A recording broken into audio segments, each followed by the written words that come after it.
Thank you all so much for joining us for Boston Tabloid, The Killing of Robin Benedict.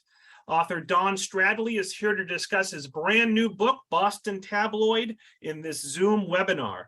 So Don is the author of several previous books, including The War, Hagler Hearns and the Three Rounds for the Ages, Berserk, The Shocking Life and Death of Edwin Valero, Slaughter in the Streets, When Boston Became Boxing's Murder Capital, and A Fistful of Murder, The Fights and Crimes of Carlos Monzon. Slaughter in the Streets, by the way, was named by Crime Reads back in 2020 as one of the classics of boxing literature. Don has also written articles. He was a journalist for many local newspapers in the area, many of which you are probably familiar with. A little bit about the book. The disappearance of a 21-year-old woman from a Massachusetts suburb became one of the most discussed crimes of the 20th century. The discussion intensified when the public learned that she worked as a prostitute in Boston's notorious red light district known as the Combat Zone, and she was linked by a trail of blood to a famous professor from Tufts University. When Robin Benedict vanished, the investigation and media circus that gripped the city of Boston hadn't been seen since the days of the Boston Strangler. On a Sunday morning in March 1983, a small-time pimp walked into a police station and claimed that his girlfriend was missing. He said she had been on her way to visit a client named William Douglas. In the year that followed, the case drew in detectives, state troopers, scores of journalists, and even psychics. But Robin was never found. And so Don's book, Boston Tabloid, reconstructs a grisly murder and explores one man's bizarre obsession. And in revisiting this legendary crime, Don consulted journalists involved in the media frenzy, prison authorities, arresting officers, and psychiatrists, all in an effort to unravel a most tangled story. Why was the city and the nation swept up in this sordid tale? It remains a grim and fascinating moment in Boston's history. So all 100 of us or so, let's give a big virtual round of applause to Don for joining us here tonight. And Don, you can take it away. Thanks so much. Robert, I'm going to take you with me wherever I go. That was a great intro. I hope I can live up to it. Well, thank you to everyone who is out there listening. I really appreciate everyone tuning in. That shows me that this case still generates a lot of interest. And I'm going to hold up the book cover if you haven't had a chance to see it. I think you may have seen it in the advertisement for tonight's event. This case was of particular interest to me because I remember being a very, very young guy in 1983, 84, when this event, this magnificent media event seemed to sweep across Boston.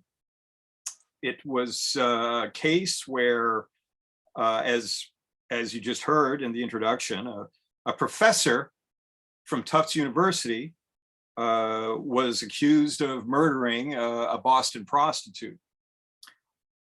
The case fascinated Boston's newspaper readers for a lot of reasons. And it was in the news, trust me, almost every day for about a year.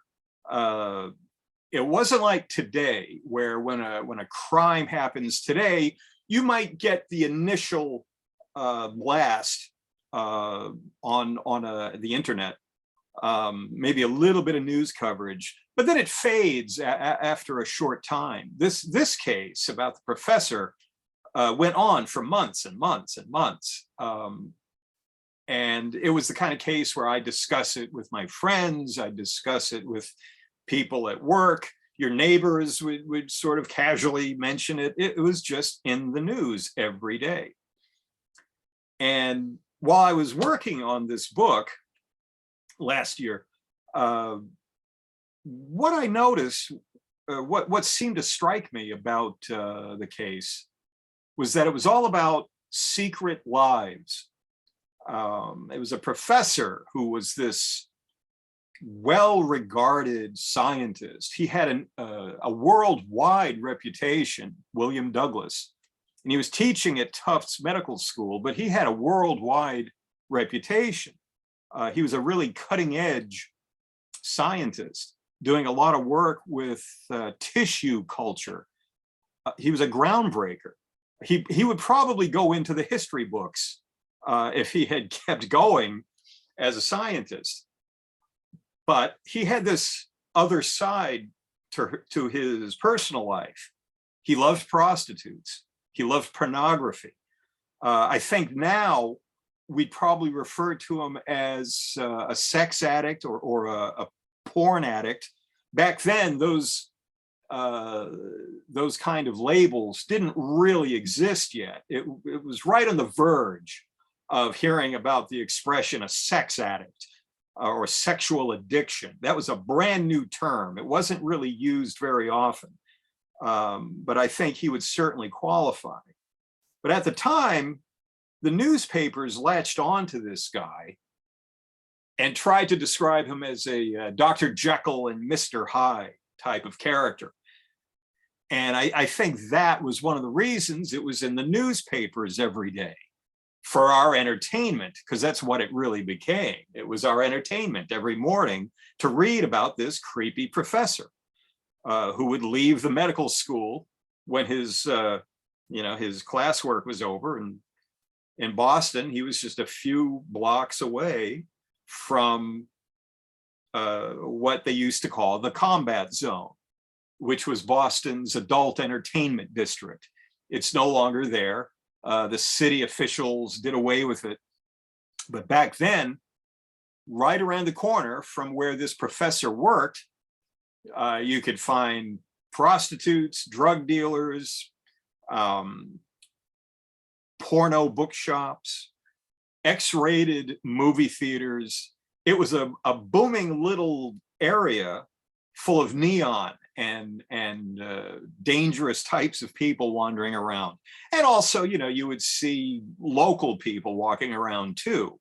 You had to go there sometimes just to catch a bus out of the city, or there were still restaurants there. So sometimes you would sort of brave the neighborhood just to get to a certain restaurant. It was right near Chinatown. So it became fairly common, if you wanted to visit Chinatown, you would kind of sweep through the combat zone.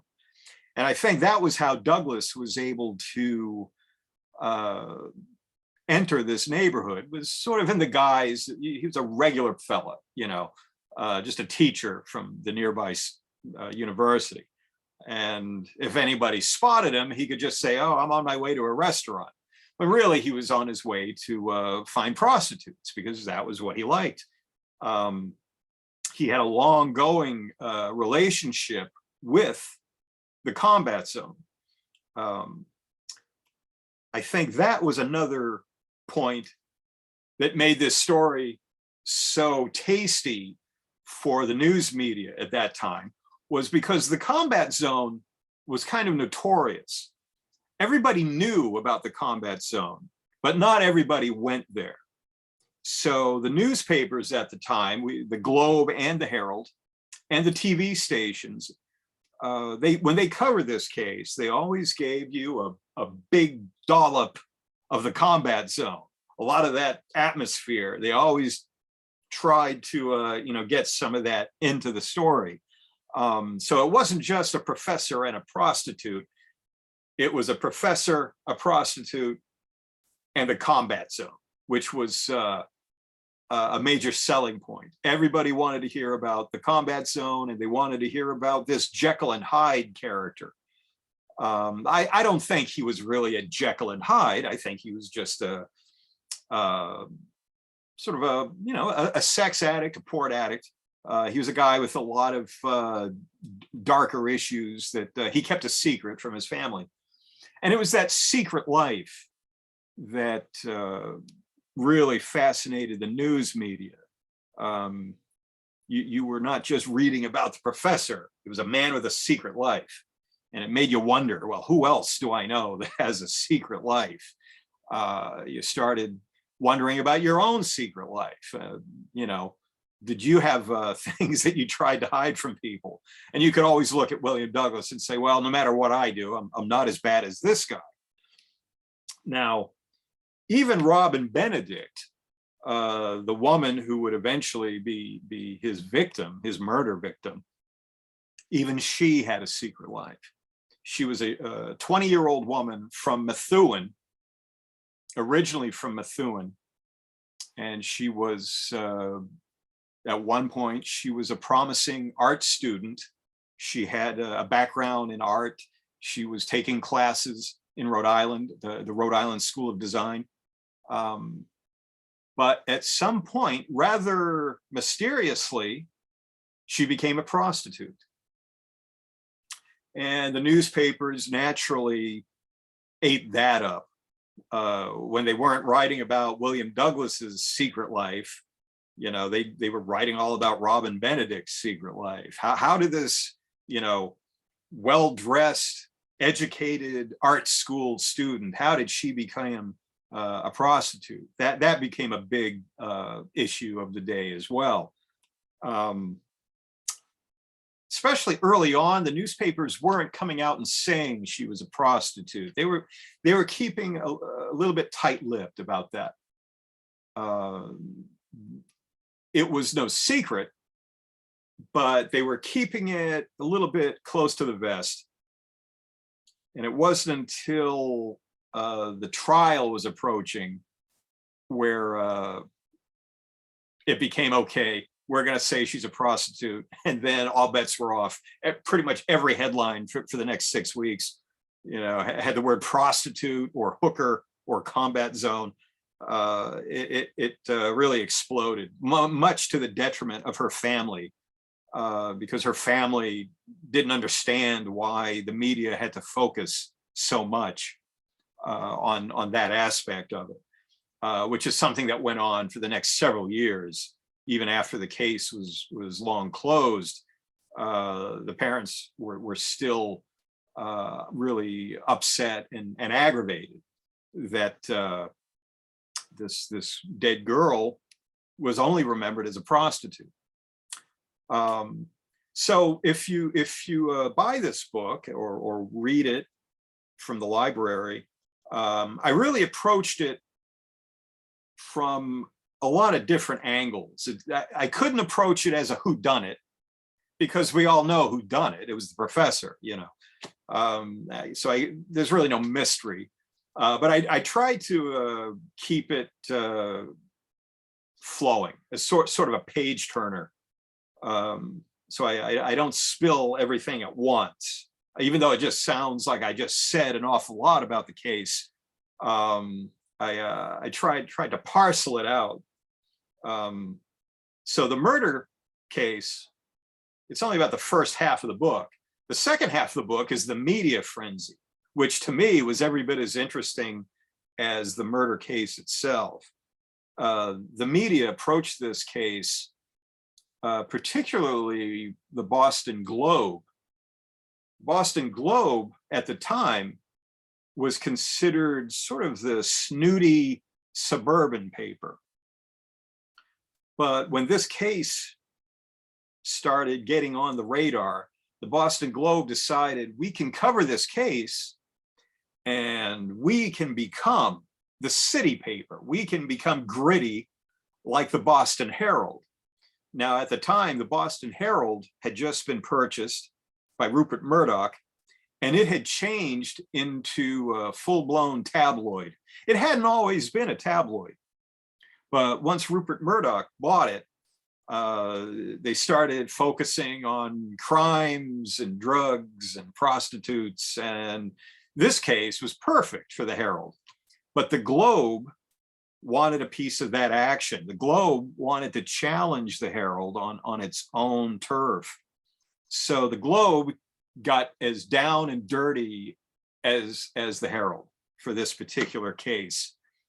And it was really interesting to see, almost like the two papers were at war with each other. It was a newspaper war. And one of the reporters I spoke to, he said, hey, it was fun. Newspaper wars are fun.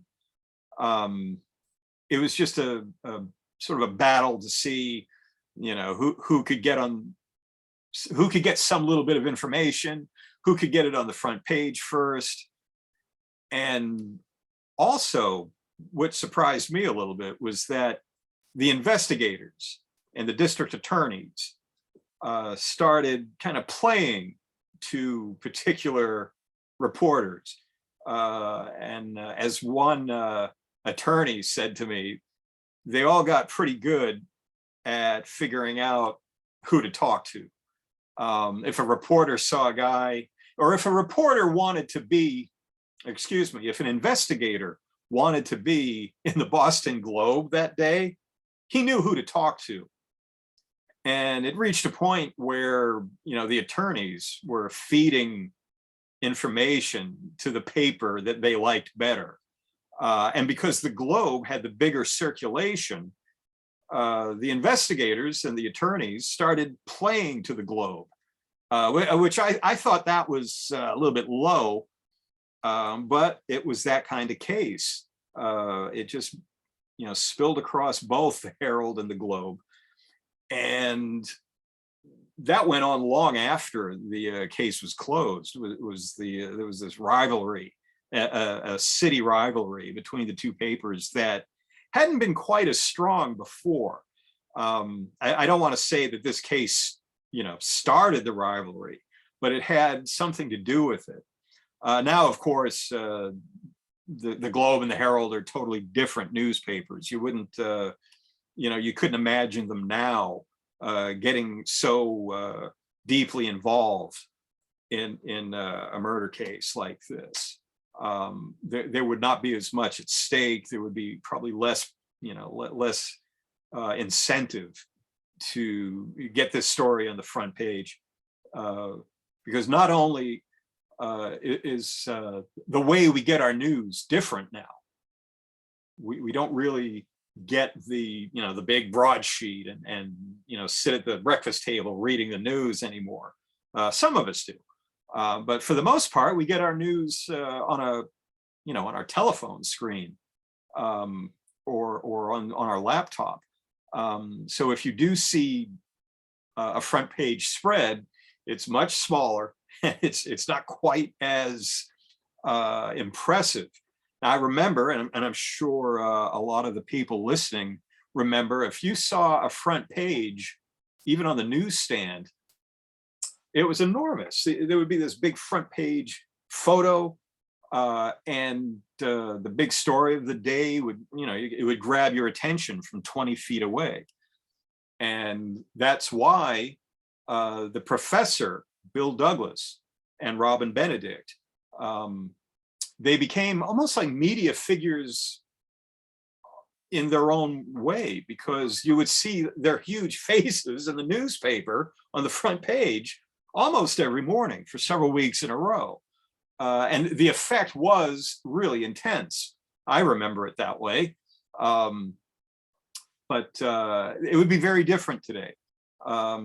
You don't get that big splash page phenomenon that you did 30, 35, 40 years ago.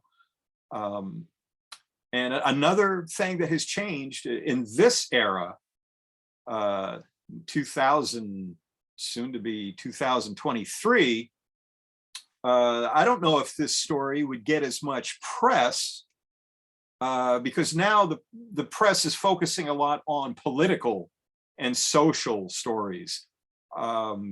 Back then, the crime story really had a lot more weight, and it would get that front page.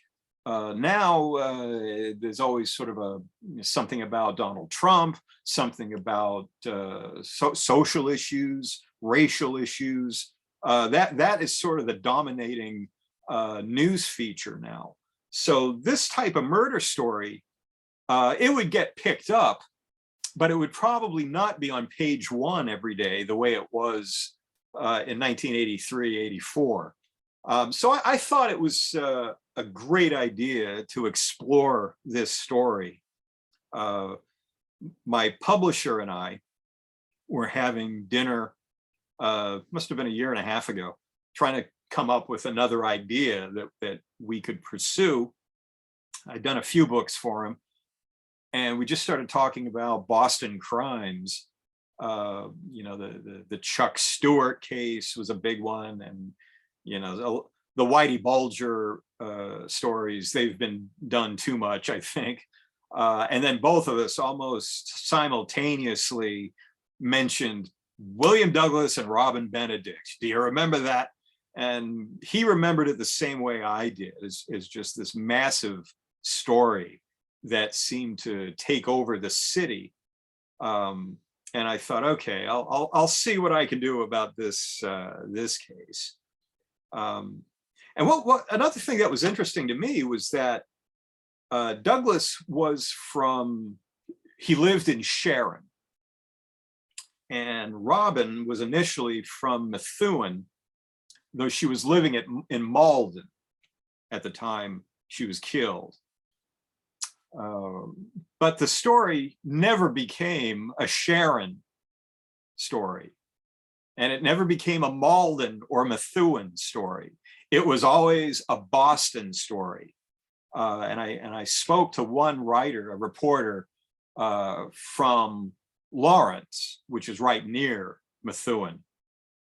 And he told me, he said his editor at the Lawrence newspaper told him, let's make this story our own, give it a lot of coverage, and he really tried, but he even admitted that it was a city story, it was a Boston story. And I imagine it was because of the combat zone. The combat zone was where the professor met this prostitute, and that became really the magnet, the hook for the story. If the combat zone had been in Methuen, it would have become a Methuen story. But the combat zone became almost another character in the book. And it was interesting to me that I would try to contact journalists who had come in from out of state, because this case got so big that it was pulling in not just Boston journalists from the Globe and the Herald, but we were getting writers from Philadelphia, Miami, Baltimore, even Detroit. And we were getting writers from out of state, and they were all drawn immediately to the combat zone because they were being told, cover the combat zone, talk to prostitutes. And one fellow I spoke to, a guy named Joe Starita from a Miami newspaper, he remembered, 40 years later, he was telling me he was blown away by the combat zone. And he said, he came from Miami. He had also worked in New York.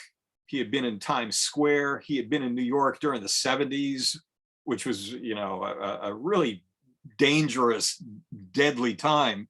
And he said nothing prepared him for the combat zone. He said it was just, it felt like it was boiling over because it was so compact. It was just dozens and dozens of strip joints, bar rooms, prostitutes, pimps, drug dealers, all condensed into 3 or 4 blocks. And he said it felt combustible, like it could just blow up at any minute. He said he'd never seen anything like it. He said in New York, everything is spread out. He said in Boston, he'd never seen it like that. Just, compact, it was just too much. That was the expression he used. It was too much, which, all these out of town writers would focus on, and they would go back to Philadelphia, and even the New York Times covered it. And, when the New York Times covers a story, it creates what they still call the New York Times effect. Basically, if the Times thinks it's worth covering, everybody gets in on the action. So once the New York Times covered it, it really exploded. But even the New York Times, they were taken aback by Boston's combat zone, which is pretty interesting to think about, because I had been in New York. I had been in the combat zone. I knew what those places were like. Now, of course, by the time I was old enough to get to the combat zone, it was past its prime, and there was no longer that sense of excitement, because a lot of people would go there just because it was like Coney Island, some people used to say, probably with a lot more crime, but it had a sense of fun. But by the time I was old enough to get there, the fun was gone, and it was really just a lot of crack dealers and drug addicts. It was no longer fun, so I didn't spend a lot of time there, and it was a unique place. And this was certainly not the only murder story. This was not the only murder that took place in the combat zone. There were quite a few others, but this one grabbed all the headlines. If you will bear with me, I'm going to read a little bit for you. I won't read too much, just 9 or 10 minutes. This is right at the beginning of the case, when a couple of guys stumble across the murder weapon. Sunday, March 6th, 1983. It was one of those damp, chilly mornings that made New Englanders feel springtime would never come. It would have been a nice morning to sleep in, but some folks were out and about. 2 unemployed men were checking out dumpsters along Interstate 95 near the Mansfield exit. Freezing temperatures be damned. There were empty bottles and cans to find and cash in. Massachusetts had just passed the bottle bill on January 1st of that year, but it was already common to see people scrounging around at rest stops along the highway. Grab enough empty bottles at 5 cents per deposit, you could keep yourself and cigarettes and lottery tickets for the weekend. Maybe get a 6-pack of Pabst Blue Ribbon, just enough to drive the new concept of bottle returns.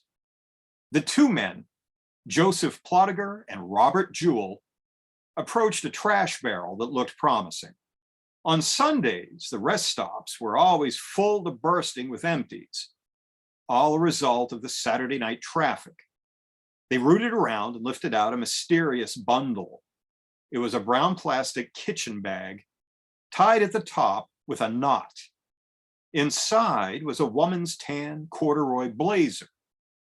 It was folded around something hard and lumpy. Wrapped snugly inside the blazer, which smelled of expensive perfume, were 2 items: a man's blue shirt and a small sledgehammer. The hammer was sticky. The men saw dark traces on the handle, like 2 large freckles of what they guessed to be blood. Stuck to the hammer was a single strand of long, dark hair. The clothing also had traces of what appeared to be blood. It was enough to send a shiver dancing up the men's spines. They debated calling the police, but decided against it. Why get involved with the cops? They put the bag back in the trash barrel and moved on. There were more dumpsters to check along the highway. Maybe they could be done by noon, home in time for some Sunday sports on TV. But Plotiger was bothered. Had that really been blood on the hammer? Had someone been whacked on the head? And had it been one mean mother of a hammer, the kind you usually see on demolition sites, the kind that smashes plaster out of walls. Within a few hours, Plotiger called the Massachusetts State Police in Foxborough and described what he'd seen. Later, a police lab identified the blood type on the jacket. It matched that of a missing woman named Robin Benedict. In Boston's adult entertainment district, she was known as Nadine and was rumored to make $1,000 per night as a prostitute. On average, 2 Boston prostitutes were killed per year in those days. The corpses turned up in the strangest places. One body was found in a pond in New Hampshire. Another was stuffed in a car parked outside a church in Lawrence, a city north of Boston. Some turned up in grassy areas along the highway. Some were found in their apartments. They died in different ways. Some were shot. Some were strangled or beaten to death. In 1979, a 26-year-old shoe salesman from the Boston suburb of Everett, Glen Breeze, received a life sentence for the murder of a 22-year-old prostitute named Karen Blumenthal. He'd stabbed her 43 times with a serrated steak knife. Now, unlike the Blumenthal case, most of the murders went unsolved. Although the term combat zone killer wasn't being used, Boston's homicide division wondered if a maniac was seeking victims in the zone, or maybe a variety of men were killing prostitutes and slipping out of town like phantoms. Detective Lieutenant Arthur Kelly felt it was unlikely for these prostitute murders to ever be solved.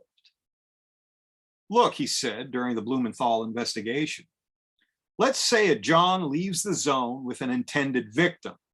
You have to find someone who saw them leave, a witness who can definitely place the victim and the suspect together, and then get the evidence to prove that the guy is the one who committed the crime.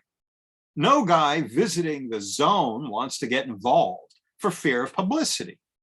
And the prostitutes have not been willing to talk because they've been scared of being singled out and slain themselves. 4 years later, it appeared Robin Benedict had joined the list of Boston's murdered prostitutes. Had she known about those other unfortunate women and their unsolved murders? A few of the bodies had actually been dumped in the greater Lawrence area, only a few miles from her own childhood home. Had she ever imagined that she, too, would come to such a grisly end? But how could she have known that one of her clients was capable of killing her, or that his name would be forever synonymous with nightfall, obsession, and sickening violence? I'm going to read just a little bit more from the next chapter, give you a little bit of background on Douglas. William Henry James Douglas was born November 1st, 1941, in Saranac Lake, New York. Known for its dry atmosphere and fresh air, Saranac Lake was where Dr. Edward Livingston Trudeau established the Adirondack Cottage Sanitarium, the top location for recovering tuberculosis patients. Trudeau's great-grandson, Gary, was a Saranac Lake boy. He went on to create the beloved Doonesbury comic strip. Albert Einstein spent summers in the town. So did Mark Twain. Despite the town's bucolic and sophisticated reputation, William Douglas's early life was decidedly lower crust. His dad, Bill Sr., was a plumber, while his mother, Eleanor, occasionally earned money as a maid. They struggled to get by. When William was 5 years old, they moved 36 miles south to Lake Placid. William later described Lake Placid as God's place. By all accounts, William was a clumsy boy and socially inept. The investigators who spent time with William would later describe him as a familiar type, the hapless kid on the playground who always dropped the ball, a boy whose mother had to rescue him from bullies. Lake Placid was a jock town known for ice skaters and rowers and hockey players. Such a healthy outdoorsy environment was difficult for the plump and uncoordinated William. Childhood neighbors and teachers remembered him as a lonely boy, unable to make friends. That his mother had a thick German accent during the years just after World War II probably made it doubly hard for William. Along with hearing jokes about his size, he was probably teased about Eleanor sounding like Hitler and Goebbels. William was encouraged to embrace the American dream of the post-war years, a time of prosperity and optimism in the country. Bill Sr. put in many hours on plumbing jobs and hoped his work ethic would inspire his son to better himself. But the American dream of the Douglas home was filtered through the neurosis of William's mother. Eleanor was a fussy woman who put a premium on politeness and decorum. She took jobs cleaning houses and hotel rooms and was often disgusted by the manner in which people lived and behaved. Eleanor stressed graciousness and modesty to her young son. As an only child, William was probably saturated by the constant influence of Bill and Eleanor. They doted on him, spoiled him to a degree. Doctors had told Eleanor that having children would be difficult for a woman her age. She was in her 40s. So William was a kind of miracle child. As one might expect, Eleanor sheltered the boy. She also preached to William about the importance of self-control, of being a clean and decent citizen. To keep William from picking up bad habits, she isolated him from other children his age. Now, this overprotection denied him the chance to socialize. May have also planted a seed in his mind that he was different from other children and that the world outside the home was somehow dangerous. The shape of William's childhood was set. Eleanor appeared to offer a stable environment, but her isolation and pampering of William kept him immature. Eleanor became a sort of mother manager, a concierge holding off the outside world, guarding William from scrutiny. In the meantime, he stuffed himself with her German meals and snacks and grew into a little oddball. That was how William spent his formative years in Lake Placid. Imagine a claustrophobic home in the sense that you're not part of society. Sometimes his sleep was interrupted by nightmares, scenes of bullies prowling in the shadows, ugly hands reaching out to hurt him. Children in such tight mental pressure cookers are given few ways to cope. But our future killer had two choices. He could be open and unafraid, or he could do things furtively. In time, he developed an instinct for the latter. There's no telling when William Douglas discovered pornography. He came of age during the 1950s and 60s, a boom time for smut in America, with the arrival of Playboy and its various imitators. Ted Bundy, probably America's most infamous serial killer, was born the same decade as William and often told stories about finding porn magazines in garbage cans. It isn't likely that Eleanor's boy would be digging around in the trailer court trash, but it is possible. Maybe, like Bundy, he saw a magazine in a bin, an image of a sultry woman with red lipstick gazing up at him from underneath the rubbish, the pouty lips calling out to William. It was easy for him to just reach in. And in that era, there was a raft of magazines depicting scenes of bondage. They were marked by disturbing covers that featured women hogtied or chained to walls with exaggerated looks of horror on their faces as they were being menaced by ominous figures. Even non-pornographic magazines such as True Detective and Detective Files often featured a bound woman on the cover. Such was the demand for images of women in distress. The scenes were obviously staged by a photographer, but were no less unsettling. Perhaps this was a reaction to the growing women's movement, with publishers tapping into the frustrations of men who couldn't handle the new breed of enlightened women. Whatever the reason, there was an audience for these vulgar scenarios. William Douglas was in that audience. William's constant isolation as a child may have hurt his self-esteem, laying the foundation for his future transgressions. At the very least, William was learning to escape into a world of fantasy. He was creating the sort of internal dungeon that C.S. Lewis, a Christian author who often dealt with themes of sin and desire, once termed a man's prison of himself, there to keep a harem of imaginary brides. If only William had been searching for a bride. What he liked were cheap paperbacks about innocent young women being forced to take part in orgies. He was especially interested in publications about people, men or women, being tied up and humiliated. It seemed all of Eleanor's preaching about self-control had resulted in a man with serious control issues. Okay, I'll stop there. That's the beginning of the book. Somehow Douglas would make his way to the combat zone and he would meet Robin Benedict. Robert, you're back. Do you have some questions?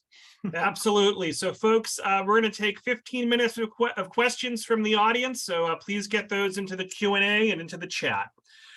First question, Don, what are some of the challenges in writing a book like this? I know this crime happened, I think it's coming up on the 40-year anniversary in a few months. So it's been a while. What were some of the challenges in writing this book? Well, the two main challenges were, it happened so long ago that unfortunately a lot of the people involved in the investigation have passed away. They were older people back then, so they were no longer around. So if I wanted to verify something, if I stumbled across an interesting bit of information or a quote from 1984 and I wanted to verify it, no one was around. Now, fortunately, if there were some people still around, there were some state troopers that were still around. There were a couple of attorneys that were still around. And lucky for me, they were all willing to talk. So they did help me fill in some of the cracks that I had trouble with.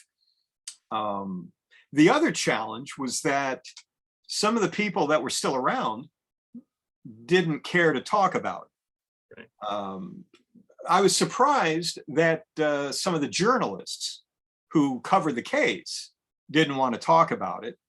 One of them, I won't mention her name because she's still working, but she kind of scolded me. She said, you know, are you just going to make fun of the Herald? Is that your, you know, is that your mission?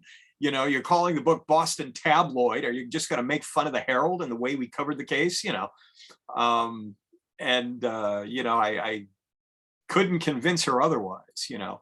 And there were other people who would talk to me for a few minutes, and then, you know, we would set up a time to talk at length, and I would never be able to reach them again.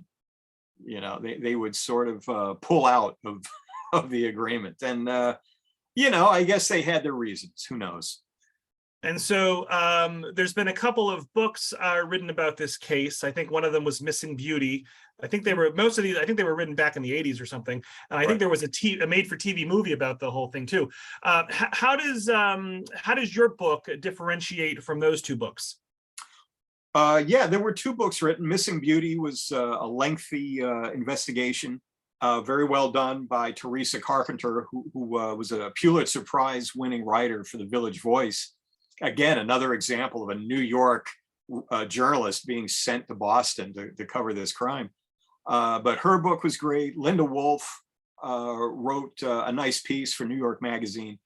But both of those books end in 1984 with his confession, the whole trial, and his being taken away to prison. I figured my challenge was going to be what happened after that. How did he fare in prison? How did he fare when he got out of prison? I had to dig around and do all of that aftermath. And I'm always interested in the aftermath. I am not a writer who gets to the sentencing, the judge sends the guy to jail, and then we close the book. I'm always disappointed in that sort of book. So I gave a healthy coverage of everything that happened after 1984. So that's what makes my books a lot different. And also just discussing how Boston has changed since then, and how crime coverage has changed. I went into that quite a bit. And also just the way news reporting has changed. And when I wrote this book, nobody knew what happened to William Douglas. Nobody knew, but I found out. So there's that little bit of interest, I hope, will make the book interesting for people who knew the case. And if you're just coming to the case, it'll all be new for you. And your book also describes in great detail, some might say too much detail, the combat zone. And so modern day, what has happened to the combat zone in Boston? It's all gone. It was replaced by restaurants and expensive high-rise apartment buildings and coffee shops, gourmet vegetarian places. If you try to tell somebody that, it used to be the most dangerous city in America, or the most dangerous neighborhood in America, which I think Life magazine once dubbed it the most dangerous neighborhood in America. No one would understand what you were talking about. They wouldn't believe it, because now it's just a typical overpriced neighborhood in the middle of the city. So Don, let's take the last 10 minutes and talk about the case. We have some questions specifically about the case. Lisa wants to know, why did Robin's pimp go to the police? Isn't that rather odd? Well, he went to the police because I think he was trying to get any suspicion off of himself. You see, if he didn't go to the police, he would have been a pretty good suspect. So by him, reporting that Robin was missing, it kind of took the onus off of him, though the police still suspected him for a while. And he also had some information that was very useful in the arrest of Douglas. Susan asks straight up, why did he kill her? Well, it's a very complicated part of the story. I don't want to give it all away. That would be, I guess, a spoiler. But there were a lot of theories as to why he killed her. The basic one that a lot of the old-time cops and investigators liked was he became very jealous of her and couldn't stand the idea that she was seeing other men or that she had a pimp. And if I can't have you, no one will. That was the theory that a lot of the investigators liked. But the more people I talked to, they didn't really believe that. That was sort of the TV crime drama version of what happened, but it was a very complicated murder. He of course claimed he did it in self-defense. He claimed that she attacked him over some money that he owed her, and they scuffled and he accidentally killed her. I don't think any of that is true. I give my theory in the book.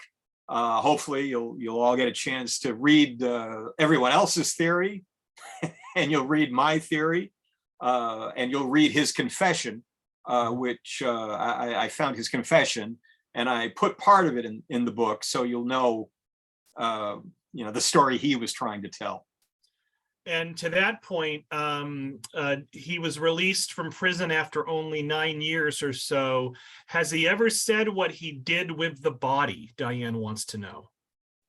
That is the big mystery that remains. He claimed he put it in a dumpster, but they could never find the body. Now, my own theory is that nobody looked too hard for the body because of her being a prostitute. Right. Now that's just a theory. And of course, if you talk to certain investigators, and I did talk to some investigators, well, the state troopers that I spoke to, they said, well, yeah, absolutely. They weren't going to go looking for a dead prostitute in a dump, but the attorneys I spoke to, even they sort of said, yeah, they could have looked a little harder. At the time, they said it was going to cost too much money. Right. My theory is that they just didn't want to spend the money, because state money looking for a dead prostitute, it was not going to set too well, because that was also an election year coming up. Right. And one of the district attorneys was thinking about a career in politics. So the last thing he wanted was to be known as the guy who spent $1 million looking for a dead prostitute. So that's my theory. Diane writes, I followed the Benedict case because she grew up in nearby Methuen. I happened to mention the murder to my then dentist. This was in the pre-HIPAA days. He told me that Benedict had been a patient of his and that the police had contacted him to get her dental records in order to identify her body if it was ever found. So little antidote there. Well, that's interesting, but yeah, they wouldn't have found any teeth, that's for sure. An anonymous, and I know you don't want to give spoilers, Don. On the other hand, I know some of this is all public information. Yeah. An anonymous attendee asks, did this go to trial, and did he plead guilty, and what was his sentence? Well, it was going to go to trial, but he confessed. Right. And they arranged they arranged a plea bargain where he would get manslaughter if he helped find the body. And of course, they never found the body, but he ended up doing a little less than 9 years, I think, for he got off on a manslaughter charge. If you're interested in his prison life, I covered a lot of that, because I dug out, I found his prison records. I found a lot of stuff, and to me, it's very interesting how he, kind of survived in prison. Because there was a lot of speculation of well, how is this, milk toasty professor going to survive in Walpole State Prison, which was one of the nastiest places around, Right. But he found a way to get by. He was a very shrewd character, I have to say. He got by, and actually he kind of thrived in prison for the time he was there. He kind of thrived, which will probably piss off some readers, but that's what happens. And it affected local politics in a lot of ways when he got out of prison, and I go into that. Local politicians like Governor William Weld used that to stump for a truth in sentencing law, which at the time, if somebody sentenced you to 20 years, you could get out in 5 years. Right. but with the truth in sentencing law, you were going to serve your full sentence, and a lot of that was because of Douglas. So Don, let's take a few more questions. Try to keep your answers to like 60 seconds or less, if possible. Sorry, we're up against the clock here. And we have so many questions. Marietta asks, many people who followed the case thought the professor's wife did it. What are your thoughts on this theory? Well, I'll keep it brief. I think she knew more than anybody knows. And there's a very interesting spoiler in the book where someone says they definitely think she was part of it. So I'll leave it at that. And did they have any kids together? Oh, they had 3 kids. Yeah. Right. So, yeah. The Douglas, it was a family, you know, they were a typical family in the suburbs. Let's see here. And so actually a couple of questions about the victim's parents. There's a question in the chat. How did Robin's parents cope with all the grief and publicity? And let me combine that with another question. An anonymous attendee asks, are any of Robin's family still living? And if so, did you interview any of them for your book? Well, okay, the first question is they suffered terribly for it. Long after the case was closed, they were still being harassed by people who would send them horrible letters calling their daughter a whore, and it's a sick world we live in, so they suffered a lot for it. And the other question is, Robin's mother passed away, and her father's a very elderly man. There are other siblings who are spread out across the country. I did try to reach some people who were, you know, related to the family on both Douglas. No cooperation. Nobody wanted to talk. But I did find a couple of Robin's childhood friends. And that might be interesting for readers, people who knew her when she was, you know, in the drum and bugle corps, you know, and she was just a sweet kid.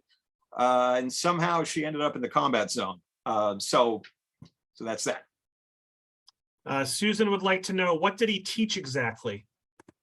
He taught everything. He was one of those minds. Biology was really his specialty. But he was working a lot with very esoteric kinds of science, dealing with the tissue of the lungs, and how premature babies were born. They had trouble breathing, and he was inventing this new kind of tissue that would help the babies breathe. He was also doing tests, or he was inventing something that could be used where you didn't have to use animals in certain kinds of laboratory tests. He was really a force in the laboratory.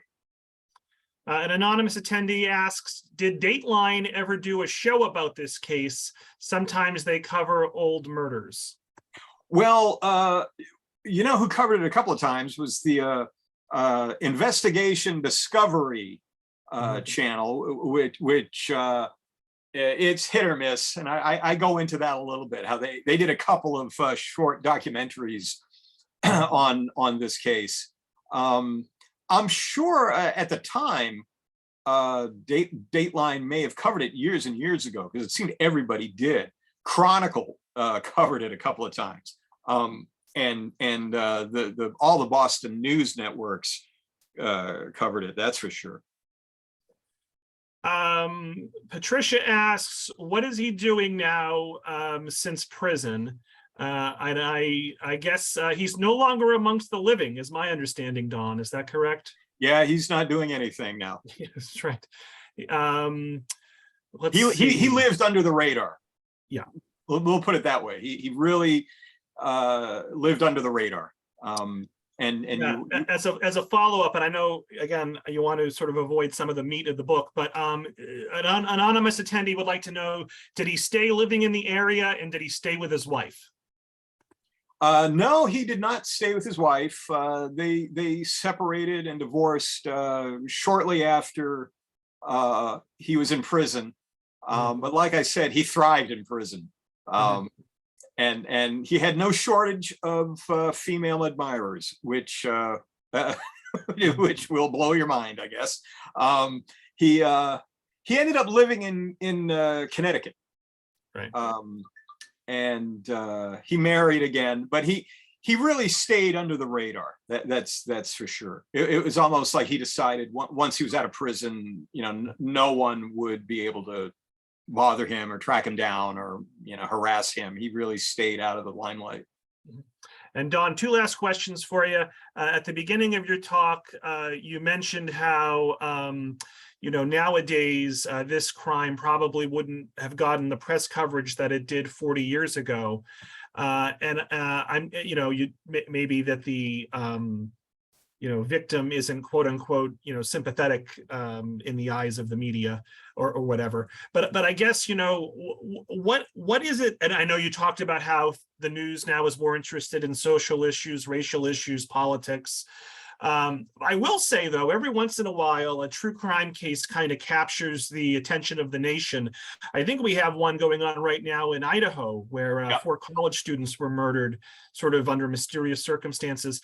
But why is it that you think certain cases sort of grab the media's attention nationwide, whereas, the other 99.99% don't? Well, the news really is entertainment. And if a case has something that is easy to sell, that will get it more headlines. Like in this case, it was, the professor and the prostitute. It even has a name, an easy to remember name, I've heard about the girls that were killed in Idaho. But is that still going to be in the news a year and a half from now? Like this one was. Sure. I think these days, like a high school shooting, all right, or that kind of thing, they hit the news. Everyone's horrified for a day or two, but you're not going to be hearing about it a year and a half later. It's a different era. But yeah, I think the cases get on the front page if they're easy to sell, if they have a catchy headline, and if they play into whatever is the hot button issue now. Nowadays, Hollywood, if like a Hollywood person does something bad, that's like easy to sell, because everyone's looking for the next Weinstein type of case. Sure. And we'll get you out of here with an easy one. Thank you so much for being so generous with your time and giving us an hour of it. But where the 100 or so folks that were on the call, where can they find their book, Don? Where can they find your book, Don? Where's the best? How do they get their hands on this brand new book of yours? Well, you just go to Amazon and you do a search for Boston Tabloid, and it'll come right up. You can buy it that way. It's available as a paperback, also as an audio book and Kindle. Oh, I think the audio book has not been released yet. I think that's coming out shortly, but you can get it in all 3 formats, or you can go directly to the publisher and order it from the publisher, which is Hamilcar Publications, HAMILCAR. But Amazon, I think, by this time in history, everybody knows how to go to Amazon and buy a book. And also some bookstores are carrying it. I used to have a list of all the bookstores that were carrying it, but there's some in Beverly, a couple of stores up in the North Shore that are carrying it. But I don't want to send anyone on a wild goose chase to hunt the book down at a bookstore. Amazon might be your easiest way to get it. Well, your book does have the stamp of approval of Library Journal. The review says it's ideal for true crime collections, especially in libraries in the New England area. And the Tewksbury Library owns a copy, and I'm sure many libraries in the area do. So, Don, thank you so much. Wonderful job presenting your book.